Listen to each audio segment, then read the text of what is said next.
President-elect Trump announces a host of new cabinet appointments. Is he draining the swamp or just rearranging the furniture? Can he appease both Trump loyalists and the Republican establishment? These decisions sit in the shadow of a Wisconsin recount.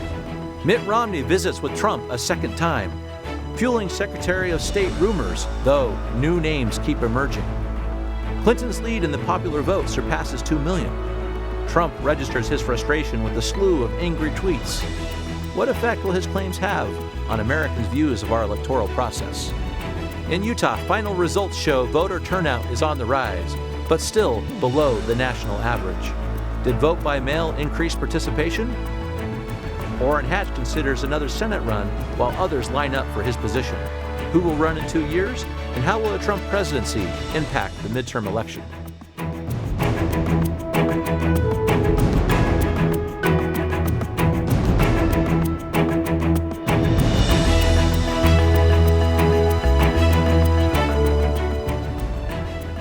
Good evening, and welcome to the Hinckley Report.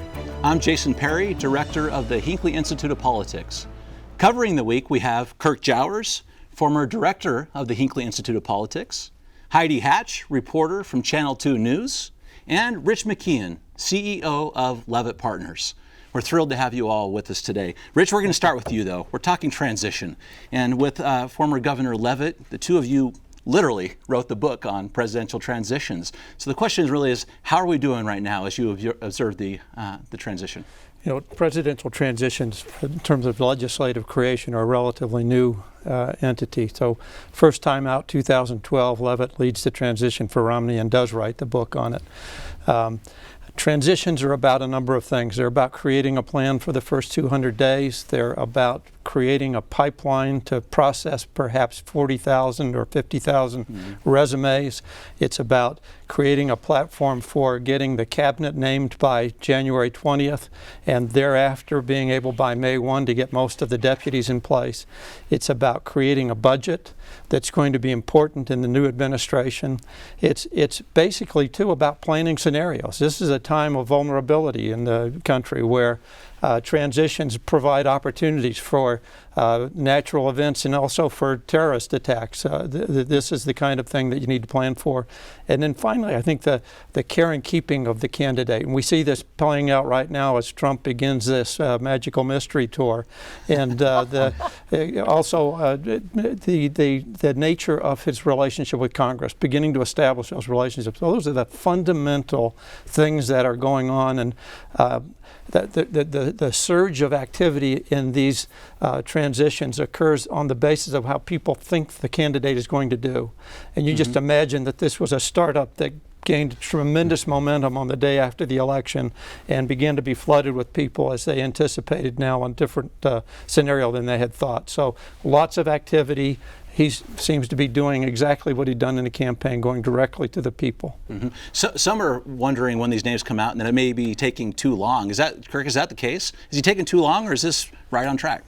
Well, I think two things. He's not taking too long for the picks. In fact, historically, he's actually ahead of schedule. But it does feel like the dog has caught the car. I mean, nobody thought he was going to win, and so he hasn't done all of the extensive work that Romney did and that obviously Obama had done and Clinton had done to get here. And so I think the concern will be, have they done enough to really vet these people and really create the type of team that could lead this country? Let's talk about some of the people that are under consideration. We have to start with Mitt Romney, right? Heidi, take just a second. This is so interesting. You don't usually see a campaign manager out in the field discussing who she would like to be the Secretary. Kellyanne Conway has been super nasty, and I think a lot of people have been trying to figure out, is she acting out against Trump, speaking out, or does Trump know what she's doing? I like to think that Trump has a thumb on everybody and knows what's going on, and maybe this is his way of giving Romney a spanking without him personally doing it. I don't know. It's a weird thing to watch, though, but I think it all feels very, I don't know, like a pageant or the final rose on The Bachelor. It's all very publicly going on, and I think that's why it feels long and drawn out. But it's definitely something we've never seen before.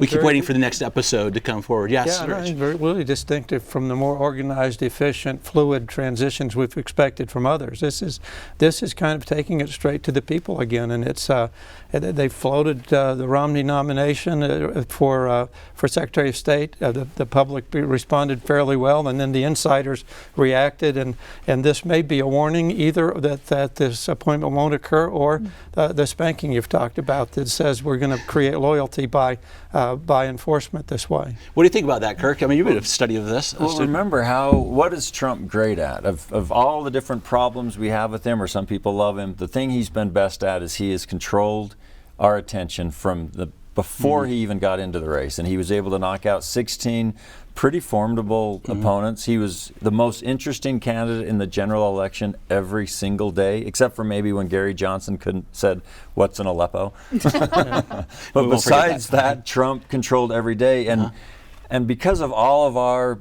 vast experience in politics, we all thought he was crazy to do that. It started off with McCain. How can you say that he does not consider McCain a war hero? And so we all thought he would come out and apologize, but instead he doubled down. He says, yeah, I like heroes who weren't captured. And we were appalled and we thought it's over. But he keeps our attention, he keeps control of the media, and what is it doing for him right now? We're not talking about conflicts of interest. We're not talking about Jeff Sessions and some pretty racist comments and some background that's pretty tough for the top spot in the DOJ. What do you think about that? Is this diversion? I think it is diversion, and I think that people fall for it. He tweets something and then you grab onto it, like the flag burning that he talked about, was that 2 days ago. But it's interesting because they're letting Twitter in some ways control a lot about their campaign. That's how they get their message out. And that Kellyanne Conway comment too, she's actually listening to some of the Twitter trolls that are out there and the Never Romney movement. I don't know that that's the vast majority of Republicans, but there is a very loud minority who is speaking out on Twitter, and they're listening to them, which I don't think presidents maybe have done before. Governance by anecdote instead of data. But we are learning some things along the way. We're learning that Pence is playing big, and that he's an important part of this, that things are revolving around him, and that he has the president-elect's ear. So I think that we're beginning to see that we're also trying to make decisions and learn about his administration on the basis of very little information. It's very weak signals that we're trying to process and try to understand how he's going to govern. There's part of it. So, Rich, since you spent so much time actually vetting candidates in the past too, so we've had the conspiracy side of this thing, that this may be kind of a show, but let's take the other side for a second. If Donald Trump does pick Mitt Romney, what does that mean about the president-elect himself? Well, I think we begin to learn that he has the capacity to let bygones be bygones, and that he begins to look at this from the standpoint of who does he want to have representing him on the world stage. And I think a guy like Romney makes a big impression globally and fairly immediately. So I think that there's lots we learn about Trump if in fact that's the direction he goes. It may be just exactly the opposite, though. I mean, we might be finding one of the great grand national humiliations that's under construction as well. Very interesting. Can we talk about the Trump piece? There was some news cycles there that he wanted an apology. If he gets an apology, then Mitt, you're in, right? So dinner happens, and Mitt Romney comes out and he says he's impressed with the transition so far. Kirk, read for us what that means. Is that the apology? Is there even an apology needed? I think what Romney did was smart. He didn't try to go back and apologize for things which I'm sure he still very principally believes. He looked to the future, and in all fairness, Trump's victory speech was quite nice compared to what we'd seen in the past. It seemed fairly magnanimous. I don't know if I agree completely with how the transition's going, but fair enough, and it's a positive look forward. I don't know if he's going to have to do more than that, and I think that's where you might see Romney pushing back. Like, how much do I have to do for this charade to continue? It did seem like it was tough for him to say out loud that he won, and it was something that I could not do or did not do, and so that seemed like sort of the between the legs, kind of saying what Trump would probably want to hear. So, I think neither one of them is benefited by an apology. I mean, this is a fairly straightforward speech from what apparently was the heart, and an apology just doesn't seem right. An optimistic view of the future is much more compelling, I think, as a discussion topic. In politics, really, that was yesterday, today's today, right? You got to think about it that way. But let's talk about some of these other cabinet picks for just a minute. We keep hearing the great phrase in Washington, D.C. that he wanted to drain the swamp, but really what he's doing is just filling it with new alligators. I've been hearing that, which I thought was just very interesting. So let's talk about a couple of those that are coming in, see what you think. Heidi, let's start with you with Betsy DeVos as the Education Secretary. Yeah, I think she's an interesting pick, and I think a lot of people are being very hard on her. I don't personally know her, but I lived in Florida for 5 years where she's been a part of looking to maybe change up the way schools work. I know when I was there, my son went to VPK. We went to a Methodist school. You can pick whatever school you wanted. They pay for it. There's full-time kindergarten. Elementary schools are 14 kids in a class, 16 by junior high, 18 in high school. You apply to your elementary, your junior high, and your high school like you would college. They get school grades A, B, C, and D. If you don't like it, you move. So this all kind of started with Governor Bush, and I think others like her have carried this on. So I think the idea of charter schools or a charter school system within the public school system may not be that crazy, because I thought they did a good job where we were. Very interesting. Okay, let's hit one more. Rich, this is close to your heart and something that you were a part of with HHS, but Tom Price is the new cabinet member for HHS, which is part of this campaign that Donald Trump had to repeal and replace Obamacare, something you've been directly involved in. Talk about this pick. Tom, a very, very conservative, solid player, and I think gratifies those who are on the conservative side of the political spectrum. He's a very articulate, thoughtful orthopedic surgeon, and he understands the medical condition about as well as anybody in Congress. His pick, I think, he had actually crafted legislation, the legislation that passed and went to Obama's desk, which was, of course, vetoed. But he has thought through all of the component pieces of Obamacare and those pieces which should stay in the like. I think people would be gratified that. I mean, one of the key marks of his was tax equity, which is a key problem that we have in healthcare, that those who pay in the private sector pay with post-tax dollars. So he's, I think, a very solid pick, a really capable person, and people's reaction to this from the other side, that he's going to unravel the Affordable Care Act, is, I think, it's really difficult to do. I mean, this is a hard, complex piece of legislation, and that you even hear the Republicans now beginning to say repeal and transition, recognizing that they don't want to own health care in the way that the Democrats have owned it for the last 7 years. So if they repeal and replace, they get the bag that comes with it, right? It's a big political issue. I think you'll start to hear people talk rationally about this. You know, after you vent and get it off your chest a little bit, you have the ability to start to rationalize the discussion, and I think that'll happen in large measure here. Very interesting. Can we get to what just happened this last week? I don't know of a time when we've seen a president-elect go on is it a thank you tour? Is it a victory tour? I'm not sure what it is. Kirk, what is behind this, and why is this happening? The thing I like about it is that it very much fits Trump. It's consistent. He loves the huge crowds.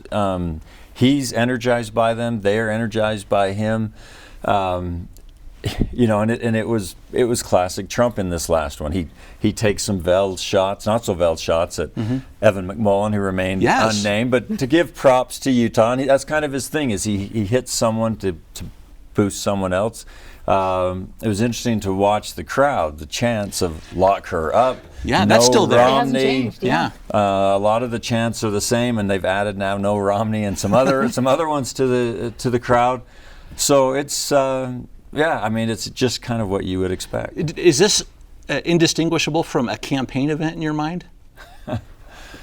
Yeah, I think that's exactly right, because it's just so consistent to what was before and what is after, and I think that, you know, for Heidi and journalists, it's a little bit of a tough trend, because he keeps finding ways to keep reporters out of it, and they used to be such an important watchdog, and now he's doing policies by Twitter, he's doing public policy by mass events, and and he's going to try to leave the public behind, but still get all the press coverage. Before we talk about the tweets, Yeah. Rich, you had something to add before we get to Heidi on that. This is the first campaign in the history of campaigns that a candidate has literally bypassed the press. I mean, we've always thought you had to have the press and earned media in order to be able to get your message across, and he has owned the media. Every time he tweets, it takes 2 or 3 days to process it. He has gone directly to the people, and this, I think, is another evidence of that. I mean, his ability to simply bypass the press, and you notice yesterday he began to pound on them again. This is going to be a mantra, that he made an enemy out of the people that the politicians typically used to think they had to have as allies. So what do you think, Heidi? He's trying to bypass you. He's been brilliant. I hate to say it out loud, but he's been brilliant in the way that he has controlled the media. He's controlled the conversation. But I think that you can only throw out the glitter and the rainbows and unicorns to distract people for so long. And at some point you have to sit down, you have to answer questions, you have to open yourself up to that public discourse. He does have a press conference planned for December 15th, but that's still a ways out. So I hope that he does realize that at some point he's going to have to make friends to some extent, because it's called the Fourth Estate for a reason. They're there to be the watchdog of government, to get questions and answers for the public. And so I hope that he learns that. And I think probably when you take on the gravity of the job and you're living in the White House, things probably change, because he's going on his I told you so tour right now. He likes the crowd. Wow, that's yelling. a new addition. Yeah, he likes the adoration. I guess it's a good drug to be addicted to as opposed to crack. But at some point he's probably going to have to. So you're predicting it's coming. Big boy undies are going on late January, maybe early February. Wow, okay. I hope. We'll have to take his word. Yeah. Listen, everybody talked about during the campaign the fact that Trump had no ground game. And you look at this and you kind of go, well, wait, he'd get 40,000 people at every event. It seemed like a pretty good ground game. Yeah. And he has just changed the dimension that way, and he's carrying on to do the things that he's done that have worked for him. Well, let's ask the things that work in January, as you're talking about. There's always a difficult transition from campaigning to governing. It's just they're two different kinds of things. It feels like maybe we could talk about this, that he loves campaigning and something he's really great at. How does that transition occur, though? It has always felt like he wants to be king more than prime minister. He wants the big ceremonies. He wants to be the most famous, most powerful person on earth. I haven't really got a sense that he wants to govern, and that may be a great thing if we have someone a little more responsible like Pence taking some of that, and we've got Paul Ryan and McConnell and our governors.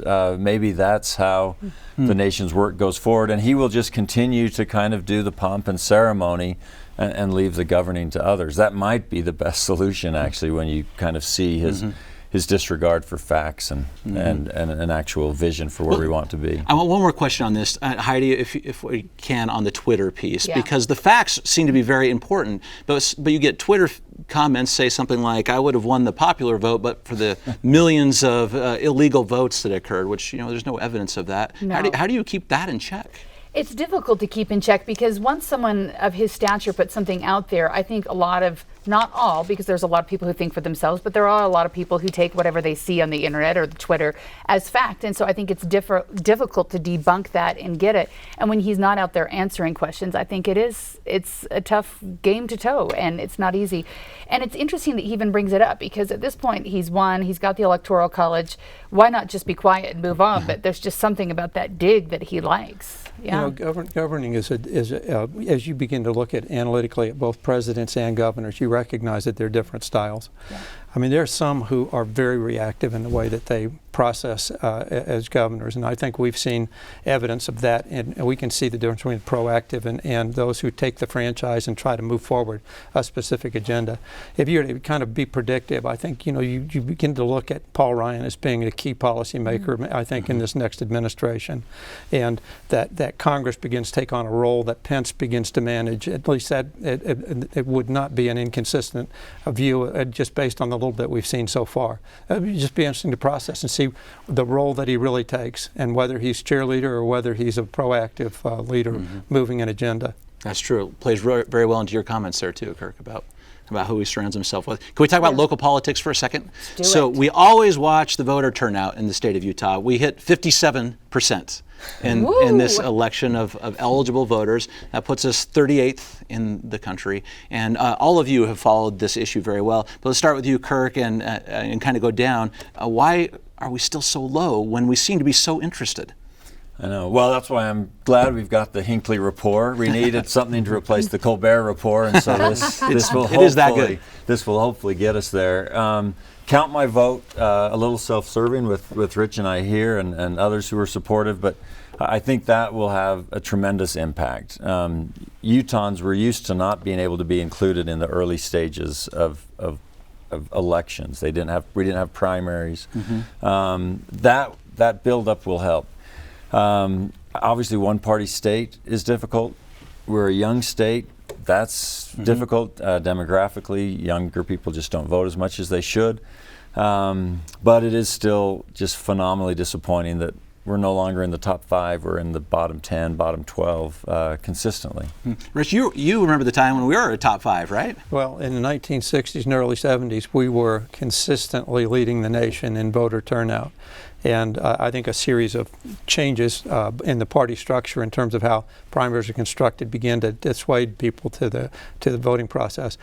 We're going through some changes, and we've just tried out this vote by mail thing. We've got to be encouraged that our numbers are up, that we're up from bottom 10 to 38 or something like that. And I think that as these changes begin people are going to like voting by mail. They're going to like the fact that you sit there and look at the computer and figure out candidates and call people and get information about it, as opposed to walking in kind of buck naked into a voting pool and trying to guess what they wanted to do on constitutional amendments. So I'm quite optimistic, and that was really the impetus behind Count My Vote, was voter turnout. A real disappointment in a state that is so civic-minded and charitable that and so highly educated that we were not meeting the bar in terms of our civic responsibility. But it is up from 2008 and 2012, and so you would say some of that is because of efforts like Count My Vote. I think Count My Vote, vote by mail, these are great things to have happen in our state.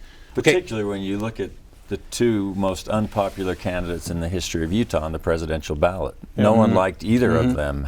Trump got 14%, the lowest of any Republican state in our primary. Clinton got destroyed by Bernie Sanders. So we did not get a favorite son or daughter to run, and that certainly took the numbers down a bit. But I think talking to people too, they liked that they felt like they mattered this year, because usually when you have 6 electoral college votes, it doesn't really come down to Utah. But I think a lot of what we saw were people in the end going, okay, how do I play this right? A lot of Republicans in the state going, do I vote for Evan McMullin because if Clinton's going to win, do I at least take a stand and make sure people are listening to Utah? Or in the end, when they thought that, okay, Trump has a chance, do I vote that way? And I think it rallied Clinton supporters who weren't really supporters. A lot of them were Democrats. But I feel like everyone felt like they had a say, they mattered, and whatever they said on voting day might actually change what happened in the election, which normally doesn't happen in Utah. Yeah. We've got 1 minute left, and we have to talk about what's coming next, right? Because as soon as an election cycle ends, we start talking about the next one. Orrin Hatch has been in the Senate seat for a long time. He has some decisions to make about whether or not he runs again, and people are starting to line up. Kirk, give us the lay of the land. Well, Senator Hatch, I mean, the guy is the heavyweight champion for a lot of years. He's a powerful voice for Utah. John Huntsman left governor of Utah with stratospheric approval ratings above 80%.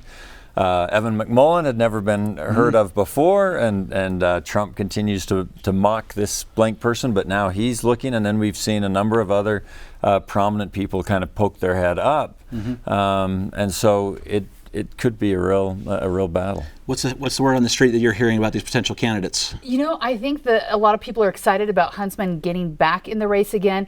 A lot of people not knowing what to do about Hatch, though, because I think people like term limits, but at the same time, we like power, and he has a very powerful position, third in line for the presidency, and when Utah has that kind of power, it's hard to let go of it. That is so true. Wow, this has been insightful. The time always goes too quickly. Thank you so much for being with us today. And finally, this is Pledge Week on KUED. Your generous support helps to provide the needed funding to keep the Hinckley Report and other news and analysis programs on the air and online. Please take a moment to consider supporting KUED with your important contribution. In a moment, Alice Weber from KUED will provide you with more details. From all of us here at the Hinckley Report, we thank you.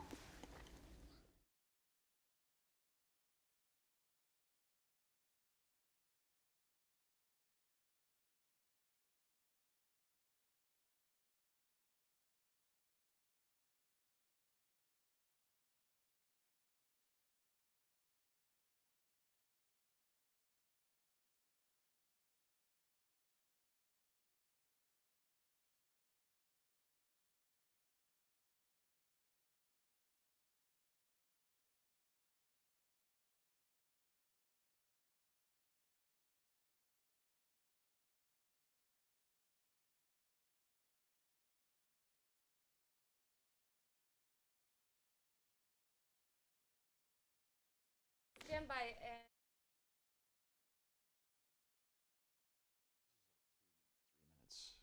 So they post this online. Lame. 5, 4, 3. So the election is over, or isn't it, really? Now we're talking about recounts. Wisconsin in particular, these 3 million votes are being recounted, and it's just really interesting since it's Jill Stein who decided to start this thing with some support from Hillary Clinton. Let's start with you, Heidi, for just a second on this, because wasn't the rigged election Donald Trump's thing? Yes, it's the crazy part is that he kept talking about the rigged election, the rigged election. Now on the other side, we have this recount, which is going through Jill Stein, the 1%er that's really trying to do it for Clinton. It's just strange because, it's like a flipping of sides. But then you see on Twitter, Donald Trump, when he could just be quiet, lay low, he won, being like, never mind, I won all of it. It's huge. And then you're like, Why is this so important to him? To not just win, but win big, but right, big. I got to win the popular vote too. Why is that such a big deal for him? He doesn't like to be a loser. And in some ways, it's losing. It is losing. Just one more piece there. You think that's true? I do, and I think the really insightful thing that Heidi said there, which for the entire, especially general election campaign, there would be some really bad stuff that would come out about Hillary Clinton.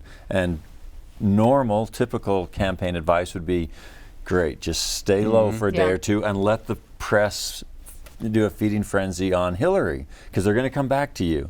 But no, I mean, something bad about the email servers would happen, and Trump would come out with "kill all puppies" or something. and now we'll only talk about Trump, and it seems so stupid because we were going to ravage Hillary for 2 or 3 days. But the genius was that every day of the general election, Trump was more interesting than Hillary Clinton, and the press was on Trump every day instead of Hillary Clinton. Controlled the whole news cycle. And that's what mattered. Compare, if you don't mind, because you were involved in the recount in Florida at the time, kind of some similarities there between what's happening right now?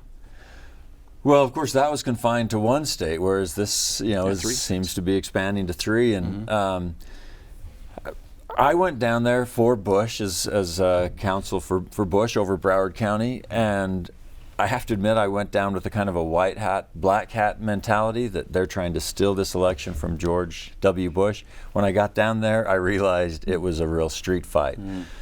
I don't know that this will be quite the same. I agree with how you started this discussion. The thing that's most annoying about, not putting words into your mouth, but that was most annoying about this recount is that it's not Hillary Clinton. I think she arguably has the right to have called for one.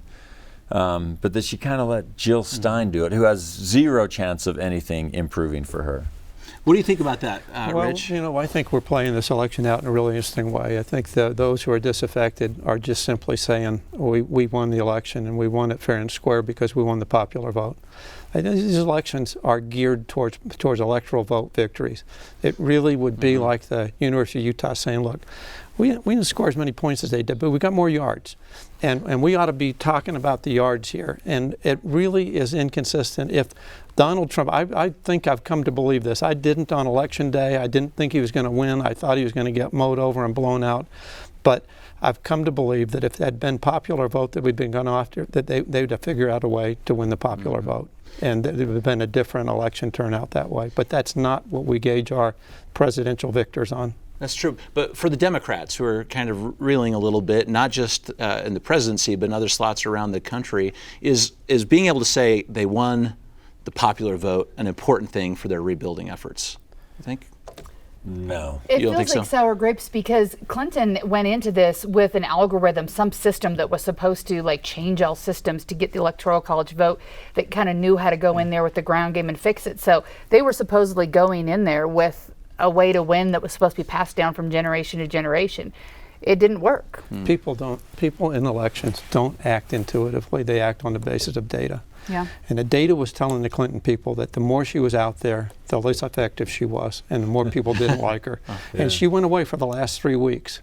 And Trump owned the last 3 weeks and began to surge, and they won it on the basis of that. There was